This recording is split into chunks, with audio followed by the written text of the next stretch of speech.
Bu Nina Ratnawati SPD dari guru dari SMP Negeri 1 Pasir Kuda.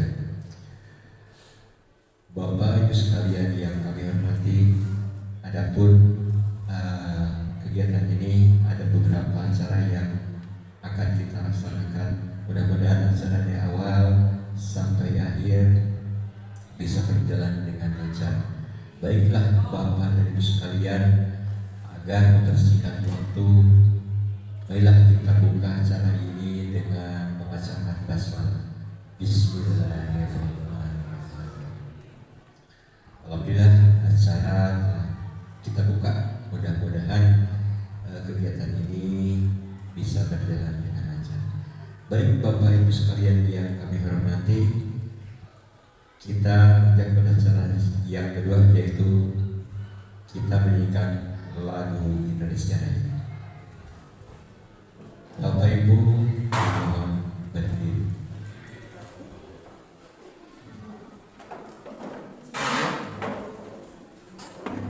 Sambung nanti setelah ini dilanjut dengan Mars Guru Penggerak.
Hadirin dimohon duduk kembali.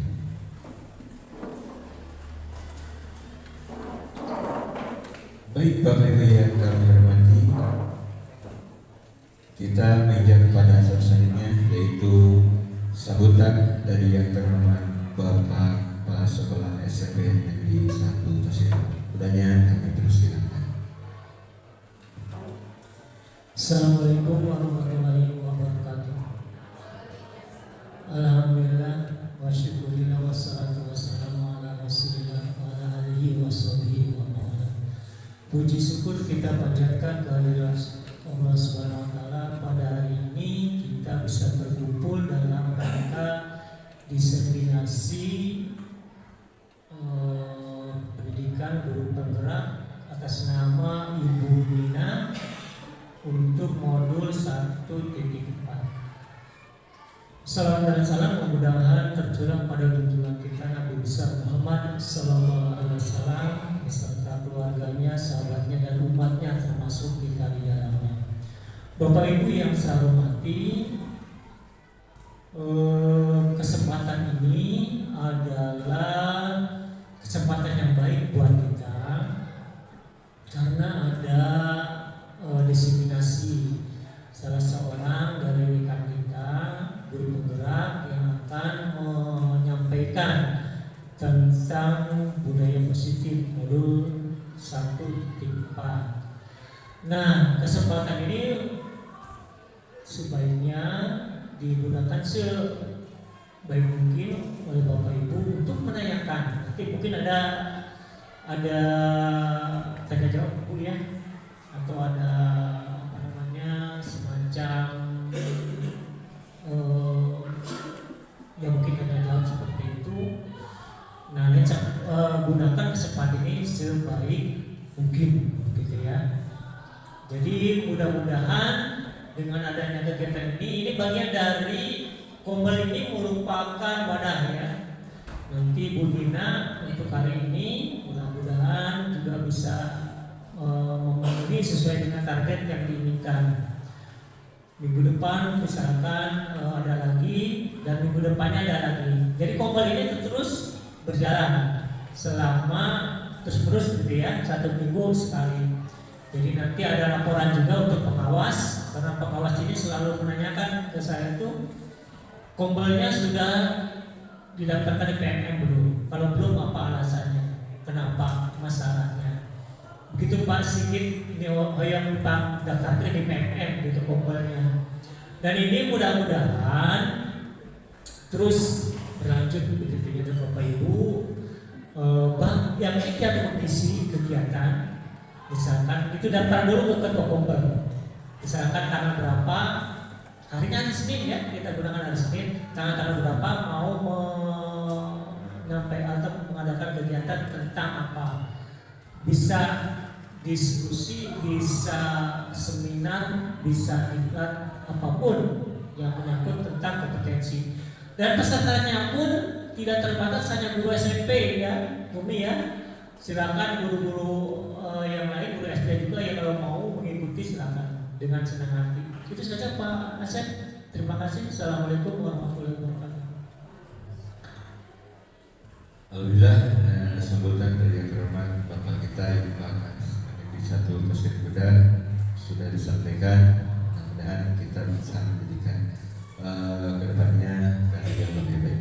Bapak Ibu yang kami hormati, baiklah kita mengecek kepada acara inti, yaitu materi diseminasi budaya positif yang akan disampaikan yang Ibu Nina Ratnawati SK. Tanya kami persilakan. Ya, terima kasih kepada Bapak pengatur acara yang sudah memberikan waktu kepada saya. Terima kasih juga kepada Bapak Ibu yang hadir hari ini. Baik, Assalamualaikum warahmatullahi wabarakatuh. Saya ucapkan terima kasih Bapak Ibu yang sudah menyempatkan waktunya untuk bisa hadir di acara diseminasi budaya positif modul 1.4 saya hari ini.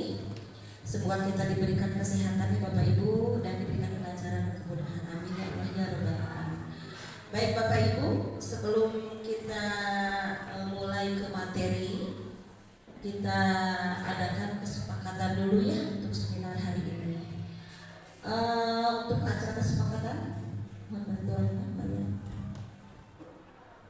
Ya.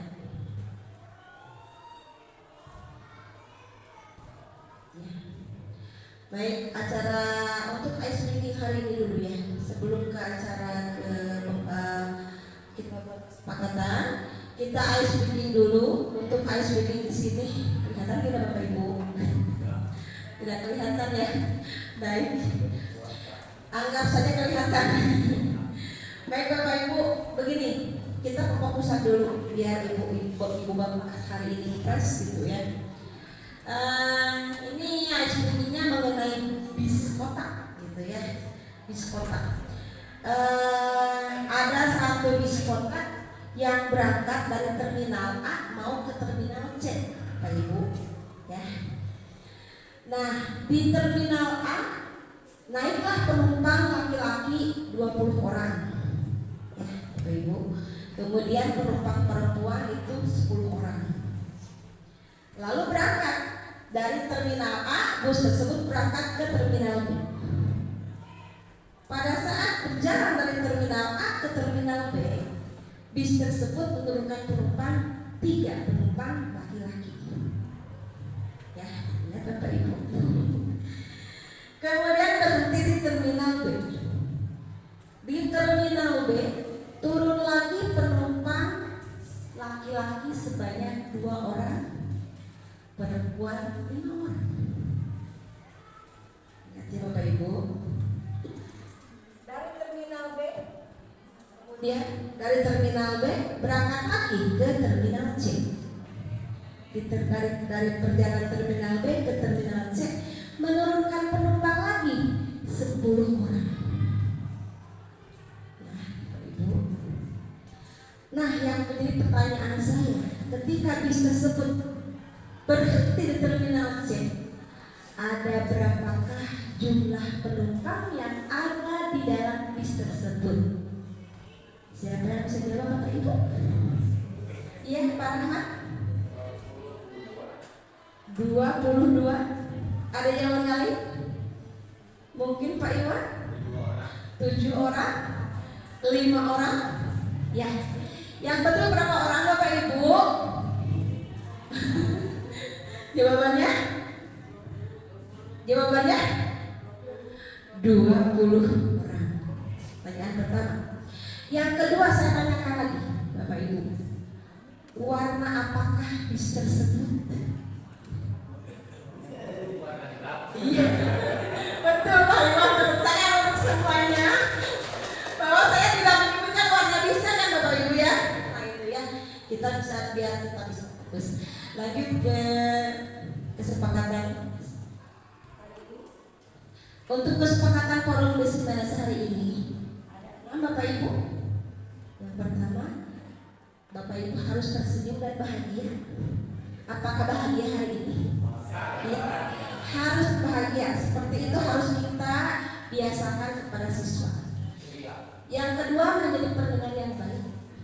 Otomatis kalau ibu bapak sudah bisa mendengar yang baik ya, pendengar yang baik.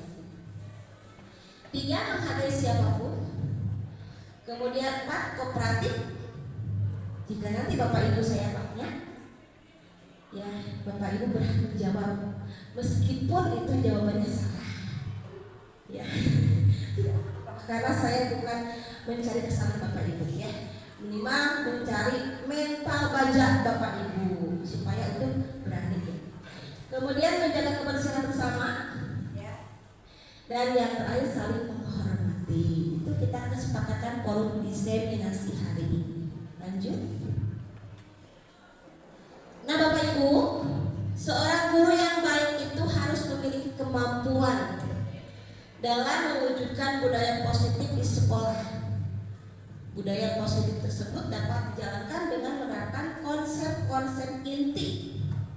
Nah untuk budaya positif ini sudah kita laksanakan ya seperti biasa, sudah kita galakkan dan jalankan sesuai dengan program sekolah. atas stakeholdernya kesiswaan. Yang pertama, disiplin positif. Ya, kita harus disiplin positif, tidak ada disiplin negatif. Yang kedua, motivasi perilaku manusia. Yang ketiga, keyakinan kelas atau sekolah. Keempat, kebutuhan dasar manusia. Kelima, posisi kontrol restitusi. Dan yang keenam, segitiga restitusi. Lanjut untuk penjelasannya. Yang pertama, Bapak Ibu, untuk disiplin positif merupakan suatu cara penerapan disiplin yang mengajarkan anak bertanggung jawab dan menumbuhkan kesadaran diri berdasarkan nilai-nilai kebajikan. Kalau anak atau murid sudah menemukan nilai-nilai kebajikan pada dirinya, insya Allah dia akan muncul budaya positifnya atau disiplin positifnya. Ya kita, ya Bapak Ibu, nilai kebajikan apa saja Bapak Ibu?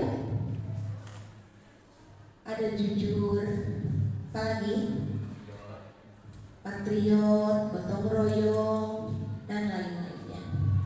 Kemudian apabila sudah tumbuh kesadaran dirinya, maka disiplin positif lebih ke arah disiplin diri yang dapat mengontrol diri dalam melakukan suatu tindakan. Artinya kita ikdami nafsi, mulai dari kita sendiri dulu, mulai dari hal-hal kecil dulu, baru akan hal yang besar. Seperti itu. Lanjut. Nah, untuk ini sekarang 6 karakter dalam profil pelajar Pancasila. Bapak Ibu sudah tahu ya, sudah mengetahuinya, ada 6 di sini. Yang pertama, beriman, bertakwa kepada Tuhan Yang Maha Esa. Ya, semua di kita tidak ada yang agama yang lain selain Islam ya Bapak Ibu. Jadi tentunya pasti sudah beriman, bertakwa kepada Tuhan Yang Maha Esa. Yang kedua, mandiri. Mandiri di sini artinya siswa harus bisa mandiri tanpa kita suapin terus. Harus kita nih nyatet, nih tulis misalnya nih ini kerjakan. Tidak, jadi siswa harus mencari atau mengeksplor dirinya sendiri. Yang ketiga, berkebinekaan global. Kita dikaitkan dengan budaya-budaya yang ada di daerah masing-masing. Yang selanjutnya adalah bergotong royong. Kita tidak akan bisa hidup sendiri Bapak Ibu, betul? Ya, pertolongan orang lain. Sepertinya saya saat ini, saya tidak ada artinya hari ini berdiri di depan Bapak Ibu kalau tidak ada kerjasama dengan Bapak Ibu atau kolaborasi. Yang kedua adalah kreatif. Ya, jadi guru kita harus kreatif, inovatif. Biar pembelajaran itu menyenangkan bagi siswa. Nah, adalah bernalar kritis. Kita menciptakan siswa yang mampu bernalar kritis. Ya, Bapak Ibu. Ya. Untuk yang kedua, motivasi perilaku manusia. Motivasi perilaku manusia di sini ada 3 hal yang harus kita pahami. Yang pertama, tujuannya untuk menghindari ketidaknyamanan atau hukuman. Jadi kita tidak boleh menghukum Bapak Ibu ya. Dengan mempelajari beberapa hal yang kita temukan di guru penggerak ini, ternyata kita tidak boleh menghukum siswa. Yang kedua, untuk mendapatkan imbalan atau penghargaan dari orang lain. Tujuannya supaya siswa tidak selalu pamrih. Disuruh guru ini, dia tidak selalu pamrih gitu. Supaya terjalin atau tumbuh sifat ikhlas dalam dirinya. Termasuk kita semua sebagai pendidik juga sama. Kalau sudah tertanam di insya Allah semuanya akan mengalir dengan sendirinya. Dan untuk menjadi orang yang mereka inginkan dan menghargai diri sendiri dengan nilai yang mereka percaya. Nah, inilah yang harus kita tanamkan di dalam kita sebagai pendidik atau siswa? Yang poin ketiga Bapak Ibu. Karena poin 1 dan 2 itu termasuk motivasi eksternal. Kalau yang ketiga adalah motivasi internal, alami dari dalam diri kita sendiri. Itu Bapak Ibu. Lanjut. Nah, untuk teori motivasi, hukuman dan penghargaan ada 4 ya. 1 hukuman, kemudian konsekuensi dan restitusi. Yang kedua, dari hukuman, konsekuensi dan restitusi itu akan muncul identitas gagal menuju identitas sukses. Kemudian yang ketiga, penjabaran identitas gagal yaitu berupa hukuman, dan untuk identitas sukses berupa disiplin positif ya untuk identitas sukses. Dan yang keempat, disiplin mengacu pada konsekuensi dan restitusi. Next. Di sini saya ada 2 kasus Bapak Ibu, hukuman atau konsekuensi. Coba tebak Bapak Ibu, siapa yang bisa menjawab? Yang kalimat pertama, membersihkan coretan yang dibuatnya di meja tulis. Apakah itu hukuman atau konsekuensi Bapak Ibu?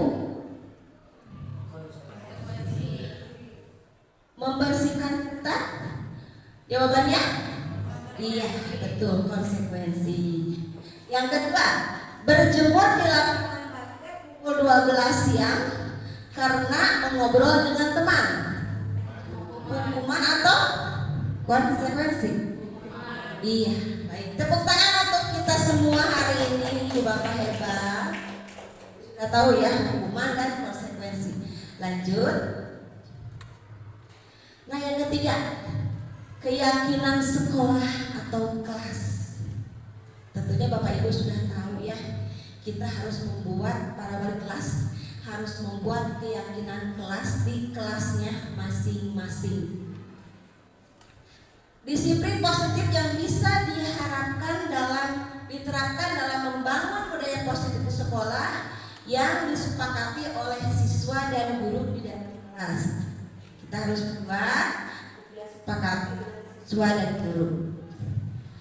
Yang kedua, guru berperan dalam mewujudkan terbentuknya keyakinan sekolah atau kelas dengan adanya kesepakatan antara guru dan murid.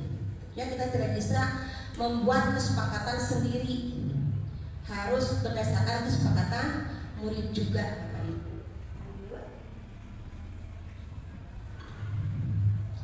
Nah, baik Ibu Bapak, kita simulasikan ya bagaimana cara membuat keyakinan sekolah atau kelas. Kita ambil contoh keyakinan sekolah atau kelas 8A. Saya akan memberikan stick note kepada Bapak Ibu semua. Kita hanya butuh 5 saja untuk keyakinan kelas Bapak Ibu ya. Untuk keyakinan kelas ini kita ambil dari budaya positif Bapak Ibu. Jadi hindari kata negasi tidak dan jangan. Kalau ada kata tidak dan jangan berarti itu bukan budaya positif. Silakan Bapak Ibu. Contohnya perlu contohkan Bu? Perlu? Dikasih contoh perlu? Misalnya gini, jangan membuang sampah sembarangan. Itu bukan budaya positif, bukan keyakinan kelas. Tapi hindari kata jangannya. Buanglah sampah pada tempatnya. Silakan. Si waktu 3 detik ya. Silakan. Nanti kita isi barang-barang untuk keyakinan kelas 8A contohnya. Karena Ibu Bapak juga nanti mungkin harus membuat keyakinan kelas di kelasnya masing-masing. Ya. Silakan.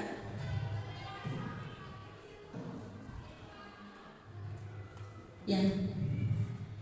Keyakinan kelas apa saja? Dan nanti mohon bantuan operator untuk mencatat ya. 5 keyakinan sekolah atau kelas.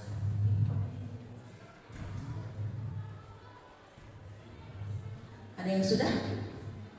Belum.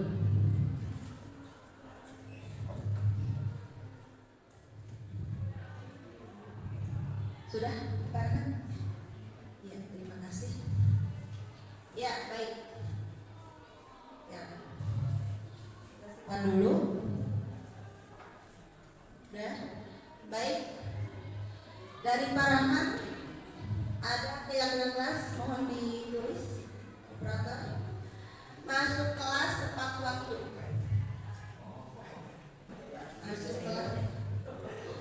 Masuk kelas tepat waktu.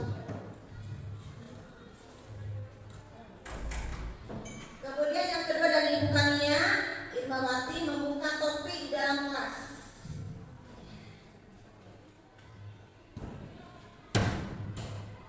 Membuka topik di dalam kelas. Tidak ada namanya ini ya. Kemudian dari Pak Cairil Lisan, selalu membaca doa sebelum memulai kegiatan. Selalu membaca doa sebelum memulai kegiatan.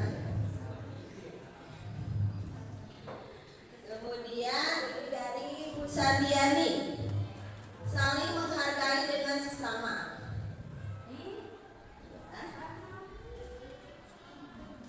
Ibu bapak yang sudah lanjut. Ya. Kemudian dari Pak Regina, kasih nama tidak? Iya. Kasih nama dulu.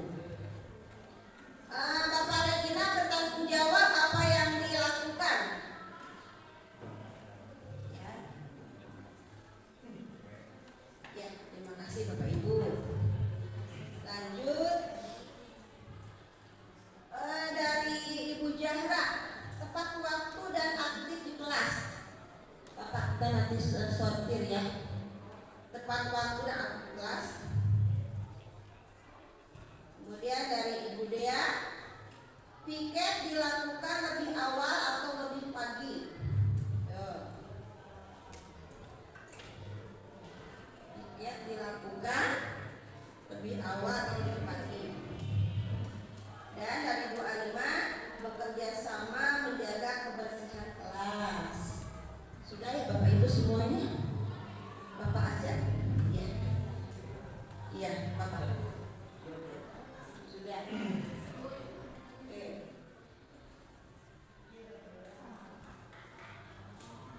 Dari siapa? Bapak Bu Siti ya. Dari Bu Siti, saling menghargai sama teman.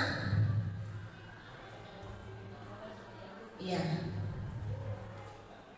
Kemudian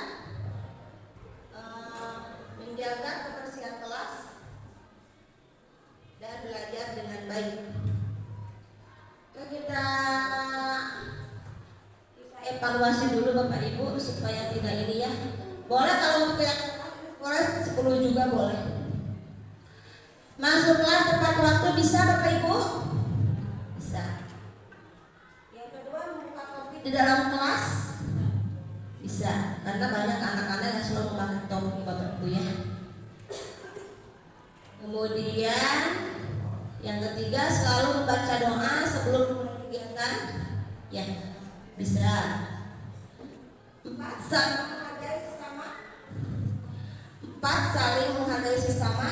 Bisa Bapak Ibu? Bisa ya, antar siswa dan guru.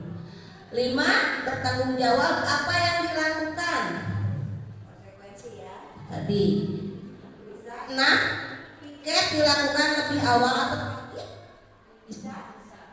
Dan 7 belajar dengan baik. Inilah salah contoh kita membuat keyakinan kelas di kelasnya Bapak Ibu masing-masing nanti ya. Ini harus ditempel di kelasnya masing-masing. Seperti itu. Ya, lanjut keyakinan kelas.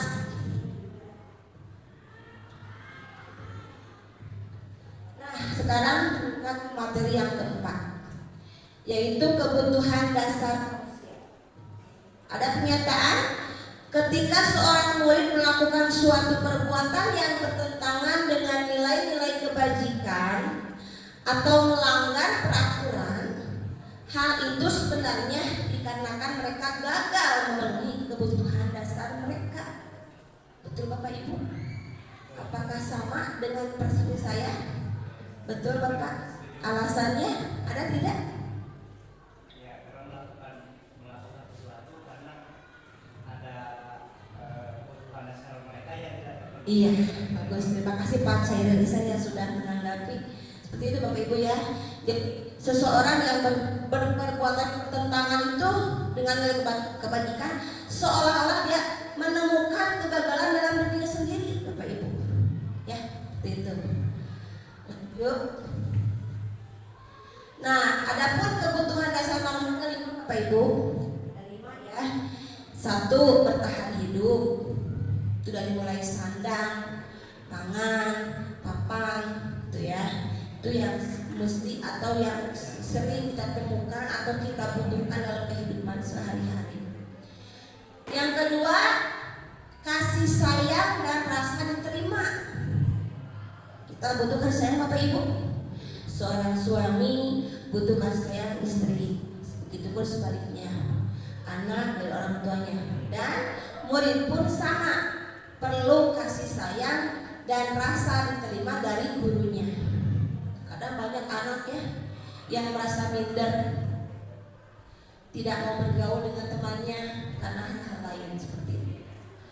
Yang ketiga, penguasaan tentang dirinya, kemudian penguasaan tentang skillnya, tentang keterampilannya, tentang bakatnya. Dan yang keempat adalah kebebasan. Tentunya di sini kebebasan yang bukan arogansi ya Bapak Ibu ya. Jadi kebebasan tentang hak dan kewajiban dirinya. Dan yang kelima adalah tentang kesenangan.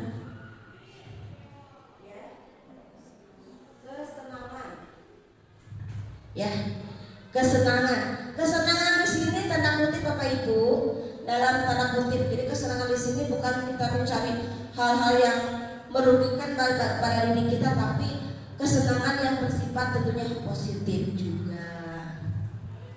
Lanjut. Di sini saya punya kasus satu nih Bapak Ibu yang bukan di kelas saya. Seorang guru wali kelas 8A sering mendapatkan laporan atas muridnya yang bernama Cepi. Mungkin Bapak Ibu sering menemukan kasus di kelas, hanya beda-beda mungkin ya Bapak Ibu. Dia sering pulang di waktu jam pelajaran berlangsung, mabar, gitu ya, mabar. Jika Anda menghadapi situasi seperti itu, apa yang akan Anda lakukan? Menurut Anda kira-kira apa alasan Cepi melakukan hal itu? Ada yang bisa atau menanggapi? Mengapa Cepi berbuat seperti itu?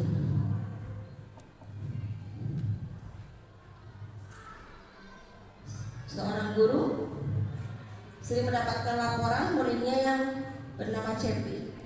Dia sering pulang di waktu jam pelajaran berlangsung. Jika Anda menghadapi situasi seperti itu, apa yang akan Anda lakukan? Ya, ada yang bisa menjawab? Tentunya mungkin akan memanggilnya dulu ya, Pak Ibu, memanggil anak tersebut. Nah, baik, kita temukan jawabannya di slide berikutnya.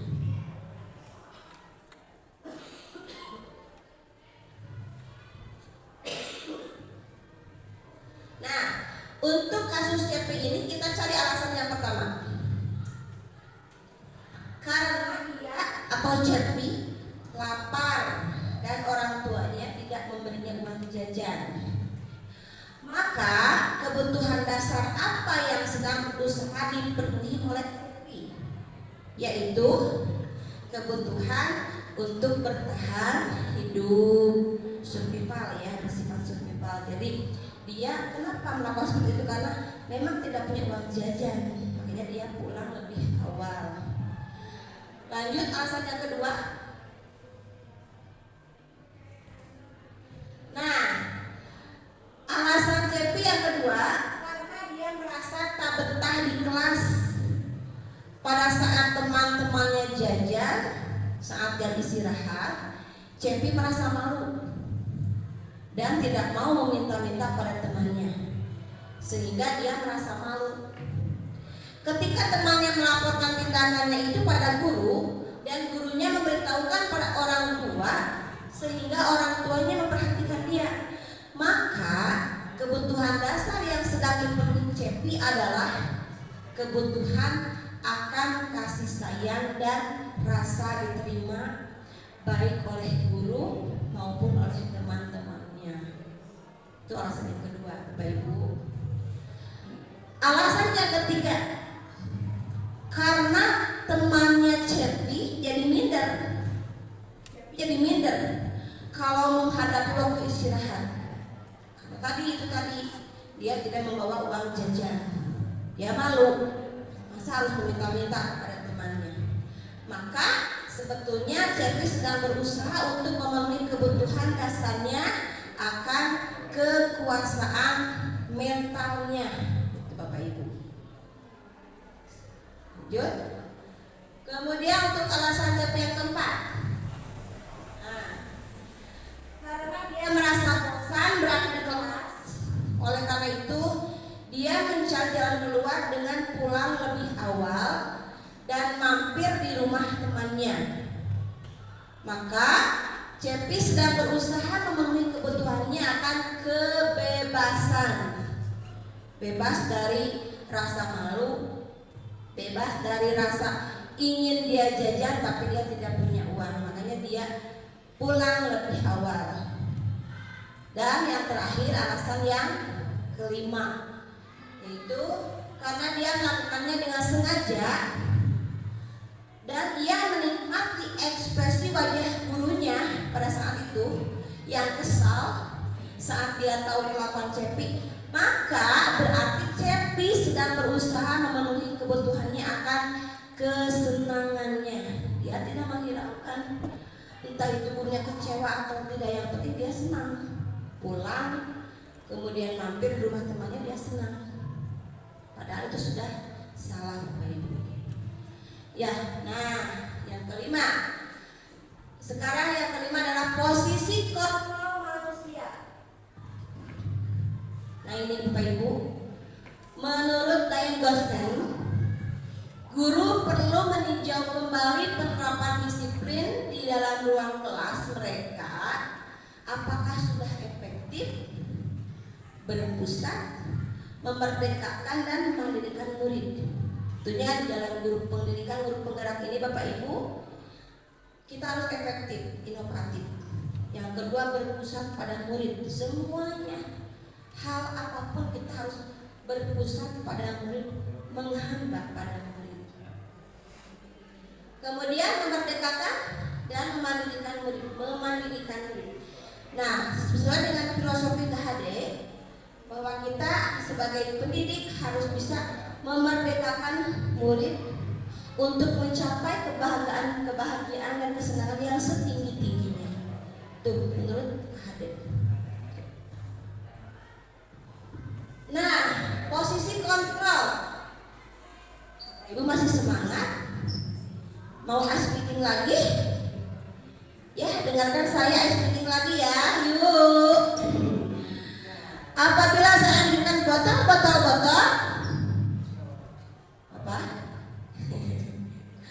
Bola, botol. Saya dengarin. Bola, botol. Ada berapakah bola? Ada berapakah botol? Bola, botol. Ada 3, ada 4, terus ada berapa lagi?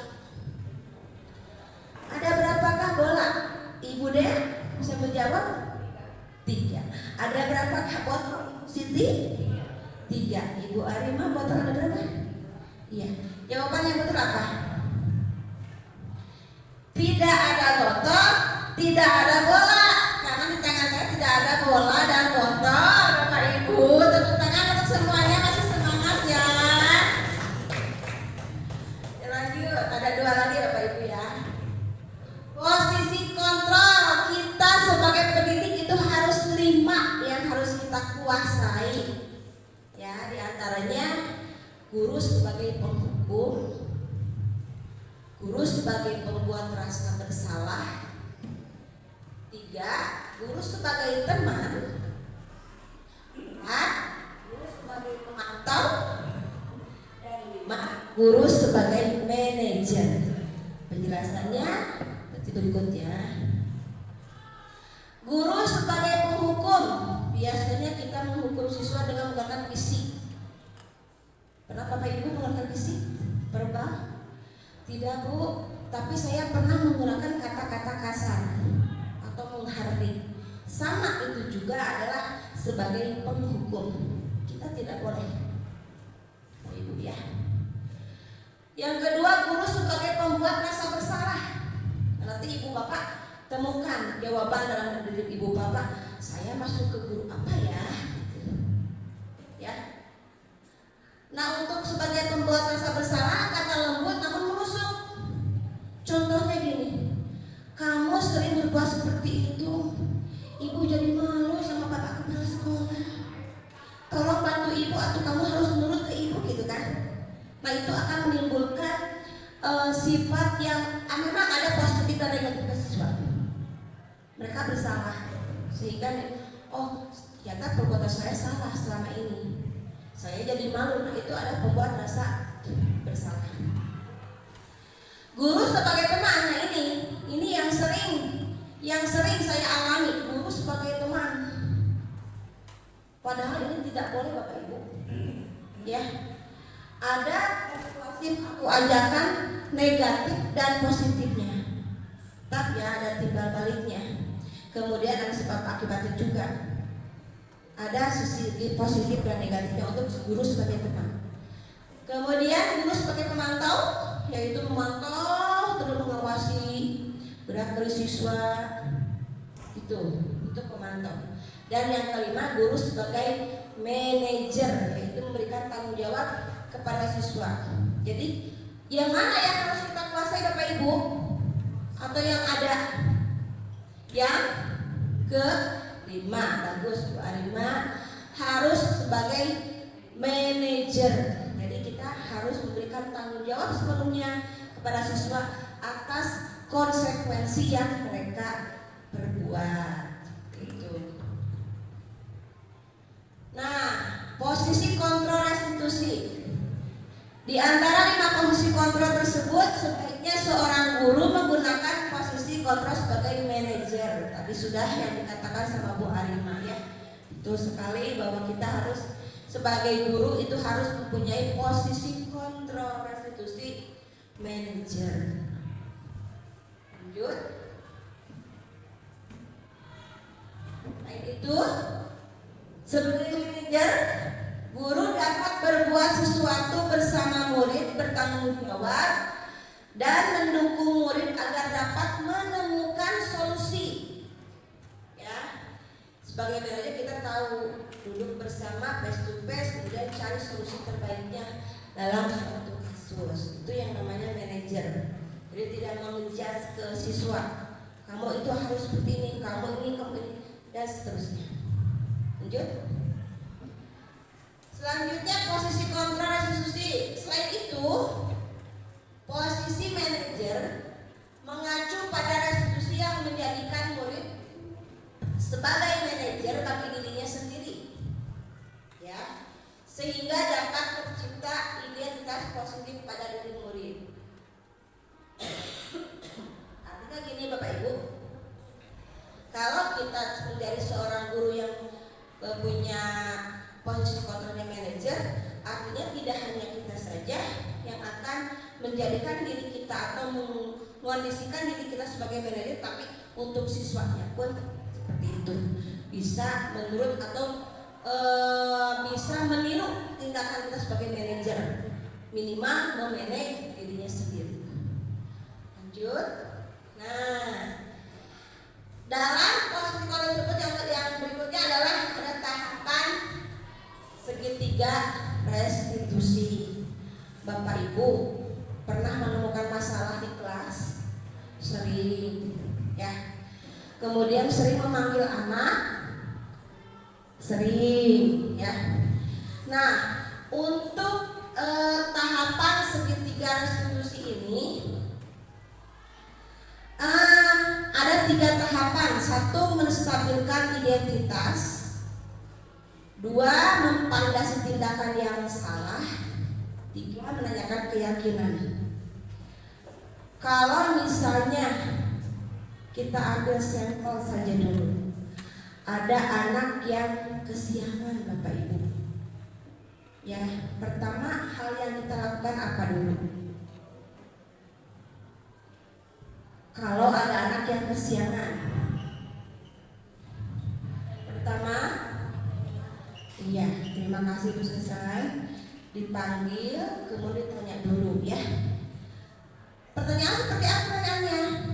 Menstabilkan identitas. Kamu udah kemana aja? Tuh kan? Kenapa kamu terlambat datang sekolah? Nah, itu menstabilkan identitas. Kemudian untuk yang kedua, memvalidasi tindakan yang salah. Apakah perbuatan kamu itu salah? Betul Bu, salah misalnya atas siswa tersebut. Ya, pasti seseorang itu punya alasan kalau berbuat salah. Tidak semuanya manusia itu sempurna. Semua orang pasti pernah melakukan kesalahan. Itu memperhatikan yang salah. Dan yang selanjutnya adalah menanyakan keyakinan. Keyakinan yang tadi kita buat itulah yang kita bahas ke siswa. Kamu tahu kan kelas kita punya keyakinan atau kesepakatan kelas? Ya Bu, tahu. Keyakinan apa yang sudah kamu langgar? Disiplin waktu Bu, itu sama. Ya, itu tentang keyakinan kelas. Jadi Bapak Ibu, untuk tahapan segitiga restitusi ini kita harus betul-betul memahami akan karakter siswa masing-masing. Dengan melalui tahapan 3 ini, restitusi ini, pertama stabilkan identitas, kemudian yang kedua memvalidasi tindakan yang salah, kemudian menanyakan keyakinan. Itu harus kita kuasai betul-betul Bapak Ibu. Ya. Nah, itu jadi kesimpulannya untuk siang hari ini ada 6 yang harus kita kuasai. 1, disiplin positif. Kemudian yang kedua, motivasi. Yang ketiga apa bukannya? Ya. Yang ketiga apa? Keyakinan. Yang keempat, kebutuhan dasar manusia. Yang kelima, posisi kontrol. Dan yang keenam, tentang segitiga restitusi. Seperti itu Bapak Ibu ya. Jadi minimal Bapak Ibu mengetahui apa yang saya atau bisa mengimplementasikan apa yang saya sampaikan pada kesempatan siang hari ini para Ibu Bapak. Mudah-mudahan apa yang saya sampaikan selama ini atau hari ini bisa bermanfaat buat Ibu Bapak sekalian. Itu Bapak Ibu ya. Jadi kita harus menjadi sebagai guru itu, sebagai pendidik, tidak boleh ada egois, mau menang sendiri. Tetap kita harus mendengarkan mereka dan intinya memerdekakan mereka. Ya Bapak Ibu ya, sepakat dengan apa yang saya katakan Bapak Ibu?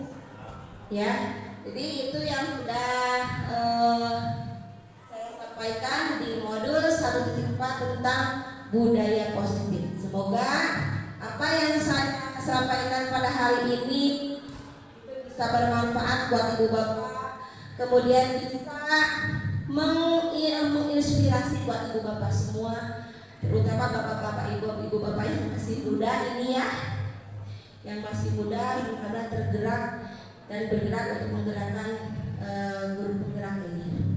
Bapak Ibu, mungkin pembahasan dari saya untuk modul 4 ini dicukup sekian, mudah-mudahan ada manfaatnya.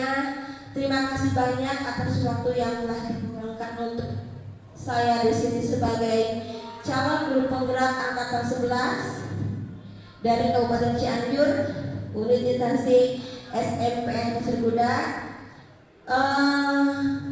Mohon maaf apabila ada kekurangannya. Mohon maaf atas apa yang mungkin disampaikan kurang berkenan di hati ibu bapak. Mohon maaf yang sebesar-besarnya. Saya akhiri. Billahi taufiq wal hidayah. Assalamualaikum warahmatullahi wabarakatuh.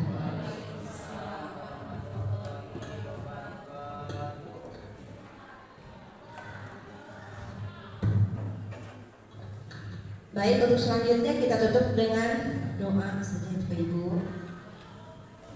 Pada Pak Subhanallah silakan.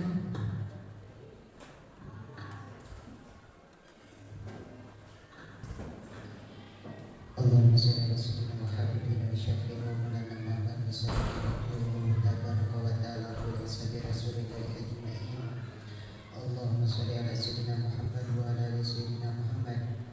Allahumma ftahli abwabal ilmi wa abwabal khairi bi rahmatika ya arhamar rahimin. Allahumma nawwir qalbi bi ma'rifatika ya nur ya rahim ya arhamar rahimin. Wa sallallahu ala khairil khalqi sayyidina Muhammadin wa ala alihi wa sahbihi wa sallam. Rabbana atina fid dunya hasanah wa fil akhirati hasanah wa qina adzabannar. Bi fadlika subhana rabbika rabbil izzati amma yasifun wa salamun alal mursalin walhamdulillahi rabbil alamin. Al-Fatihah.